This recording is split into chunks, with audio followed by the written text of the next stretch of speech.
পরিবর্তন news channel, আপনার কণ্ঠ, আপনার পছন্দ। নমস্কার, পরিবর্তন নিউজ চ্যানেল আপনার স্বাগত আছে। নতুন আপডেট জন্য চ্যানেলকে লাইক, সাবস্ক্রাইব ও কমেন্টস করুন। আজকে কি আপডেট? আজ institute forum of all Adivasi organisations 18তম লোকসভা নির্বাচনে 2024 পশ্চিমবঙ্গ রাজ্য নিজের আদিবাসী জাতি উন্নয়নের জন্য দাবি করেন।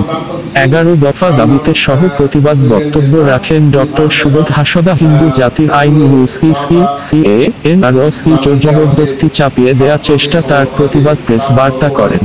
সিএএ আইন লাগুকে তীব্র প্রতিবাদ। এখানে মাইনরিটি আদিবাসী শব্দ ব্যবহার নেই, আদিবাসী শব্দ লেখা নেই, অন্য ধর্মকোড ব্যবহার করা হয়েছে, তাই প্রতিবাদ। ব্রাহ্মণ জাতি সংবিধানের বসা জাতি করছে, তাই প্রতিবাদ। সেকুলারিজম, সোশ্যালিজম, ডেমোক্রেসি সংবিধান উপর খতরা জন্য সংখ্যালঘুর উপর সংখ্যাগুরু চাপ সৃষ্টি করা হয়েছে। উপস্থিত ছিলেন ডক্টর সুবোধ হাঁসদা, যুগ্ম আহ্বায়ক। আমরা তো বিভাজন আমরা সৃষ্টি করছি না, সরকার বিভাজন সৃষ্টি করার চেষ্টা করছে। এবং আমাদের সাংবিধানিক যে অধিকার আছে, কনস্টিটিউশনে যেটা আছে, গভর্নমেন্ট এই যে সিএ এবং ইউসিসি আনার মাধ্যমে কনস্টিটিউশনাল রাইটটা আমাদের আজকে বিপদের মধ্যে আছে। এবং ইউসিসির মাধ্যমে ব্রাহ্মণ্যবাদটাকে সমানকে চাপিয়ে দেওয়া হচ্ছে। কেননা আপনি লক্ষ্য করবেন, আদিবাসীদের যেখানে পূজার স্থান, জাহের স্থান, সেই সব জায়গাতে কিন্তু প্রচুর মন্দির তৈরি করার একটা চেষ্টা আমরা দেখেছি এবং মন্দির হয়ে উঠছে। যেমন মিশনারিরা আদিবাসীদের এলাকায় চার্চ তৈরি করেছে, মসজিদ তৈরি হচ্ছে। এই বিষয়গুলো আদিবাসীরা প্রতিবাদ, আমরা বিরোধিতা ওটাতে আমরা করছি কি, আমরা ওখানে আমাদের মূল মেমোরেন্ডাম যেগুলো দিয়েছি সেখানে বলেছি সাই ধর্মকেও ওখানে দিতে হবে। সবাই তো ইনক্লুড আছে না, ইনক্লুড নেই। ওখানে 6টা ধর্ম শুধু আছে, ওখানে আদিবাসীদের কোনো ধর্মের নাম নেই। তাহলে আদিবাসীরা বাংলাদেশ, ভুটান এইসব জায়গাতে আছে, তো ওখানে যদি স্বীকৃত হয় বাংলাদেশ, ভুটান, নেপাল, এই 3টে দেশে তো সাঁওতাল আদিবাসী আছে। তাহলে ওরা যদি ওখানে অত্যাচারিত হয়, তাহলে ওরা যদি ভারতের নাগরিকত্ব যদি দাবি করে, তাহলে ওদের দেওয়া হবে না। They are not within those 6 religions, যেটা স্পেসিফাই 6 রিলিজিয়ন লেখা আছে, তারপরে মাইনরিটিও লেখা আছে। তো মাইনরিটির মধ্যে তো আপনার সব আসছেন, মাইনরিটিজ স্পেসিফাই করা নেই। তো আমরা চাইছি we want specific religious status, specific religious status. Adivasi তো আমরা মাইনরিটির মধ্যে পড়ছি, আমরা তো মাইনরিটির মধ্যে তো ইসলামকে সবাই ধরে। এমনিতে ডিকশনারি মিনিংয়ে মাইনরিটি মানে সংখ্যালঘু, কিন্তু সংখ্যালঘু in the sense religious minority. তা সেখানে make the name of the religion কি মেনশন, ওটা তো দেখলো কথা। এই জন্য আমরা এটা চাই, এছাড়া অন্য কিছু না। আমরা তো ভারতবর্ষে আছি, সংবিধান তো ঠিকই চলছিল, এগুলো যে আদৌ কোনো দরকার ছিল? ইউসিসি, এনআরসি, সিএ কিছু দরকার ছিল না। এটা সব থেকে দরকার ছিল বেকার ছেলেদের চাকরি, সরকারি সংস্থাকে প্রোটেকশন দেওয়া এবং বেসরকারিকরণ রুখে দিয়ে দ্রব্যমূল্য বৃদ্ধিটাকে কমানো। এটাই তো আসল। এবার ভগবানকে হাজার হাজার কোটি টাকা খরচা করে বাড়ি বানিয়ে দেওয়া হচ্ছে, আর মানুষ গৃহহীন হয়ে পড়ে আছে, এটা কি ধরনের? So we believe in philosophy of protection of the interest of minority by the majority. It is also a democracy. সারি ধর্মটা সাঁওতাল জাতির ধর্ম এবং এটা আন্দোলন এত ব্যাপক ধারণ করেছিল, এখনো চলছে। পশ্চিমবঙ্গ বিধানসভায় 17 ফেব্রুয়ারি 2023 এটা পাস, আমরা মানে পার্লামেন্টারি রুল 185 অনুযায়ী সেটা পাস হয়েছে। আমরা পার্লামেন্টারি রুল 185 এবং সেটা কেন্দ্র সরকারকে পাঠানো হয়েছে। এবং এটা নিয়েও আমরা ধন্যবাদ জানাবো আমাদের এমপি কি মনিরুল সাহেব। উনি রাজ্যসভায় বলেছিলেন যে সারি ধর্ম এবং সারনা ধর্ম, এই দুটো ধর্মের জন্য আলাদা কোড দরকার।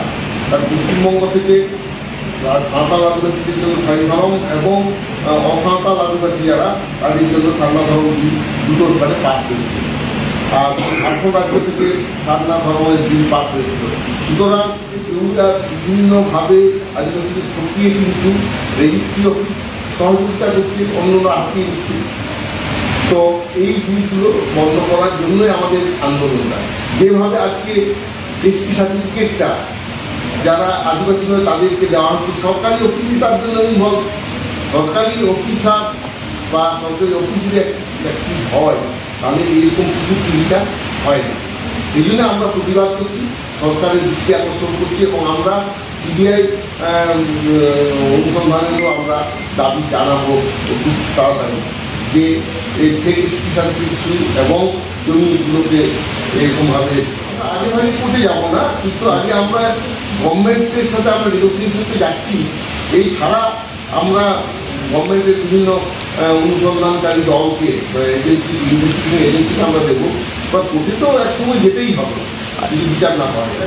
এটা তো সবাই জানে, এটা আপনারাও জানেন, কেননা সরকারের মধ্যে নিয়োগের সময় ট্রান্সপারেন্সি নেই। এবং তাতে করে হচ্ছে কি, কোর্টেও তো বারবার সরকার জিজ্ঞেস করছে, হাইকোর্ট জিজ্ঞেস করছে, সুপ্রিম কোর্ট বলছে আপনারা কারা অ্যাকচুয়ালি যোগ্য, কারা অযোগ্য, এই জিনিসটা ওরা দিচ্ছে না। কেন দিচ্ছে না কিন্তু সবাই জানে। তাই এইটাই আমরা কারণ। তার মানে সরকারই হচ্ছে একমাত্র অথরিটি।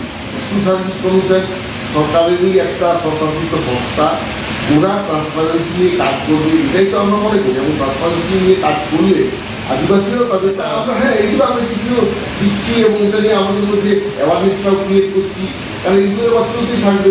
আমার তো শুনছি আমরা বোধহয় প্রাইমারি নিয়োগ সেসব হয়েছে, যার জন্য আর আমাদের তো ওইটা নিয়ে অনেকদিন ধরে একটা খুব আছে।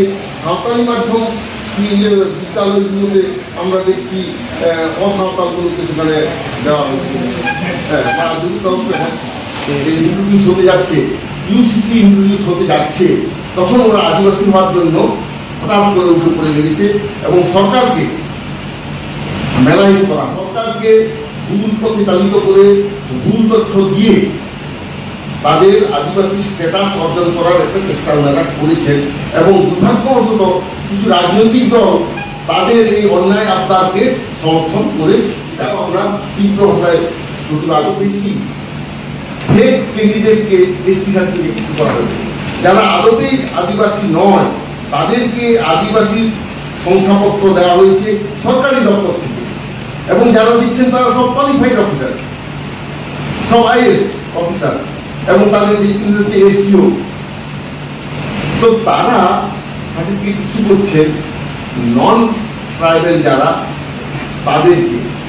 এবং এইভাবে আদিবাসীদের জন্য সংরক্ষিত পড়ার সুযোগ, তাদের সংরক্ষিত চাকরি, সব কিছুই কিন্তু আজকে আদিবাসীরা দখলটা দিচ্ছেন না। তার মানে হচ্ছে কি, এটা সরকারের ইচ্ছাই হচ্ছে। That means it is also state sponsored crime. সেই জন্য আমরা ব্যর্থহীনতায় এটা আমরা প্রতিবাদ করছি। একইভাবে আমরা প্রতিবাদ করছি ফরেস্ট রাইট অ্যাক্ট 2006টা যাতে ইমপ্লিমেন্ট হয়, যাতে আদিবাসীদের বনাধিকারটা সুরক্ষিত থাকে। এবং আদিবাসীদেরকে পশ্চিমবঙ্গে বিশেষত, এখন পশ্চিমবঙ্গের সর্বত্র আমরা ছড়িয়ে ইতিমধ্যে ছড়ানো হয়েছে, এগুলো আবার আনুষ্ঠানিকভাবে আমরা ছড়িয়ে দেব। এবং আমরা যে আদিবাসীদের সাংবিধানিক অধিকার যেটা রাখতে চাইছি, সেটা হচ্ছে আমাদের এই যে CNT act 1908, SPT act 1949, SC prevention of atrocity act 1989, forest right act 2006,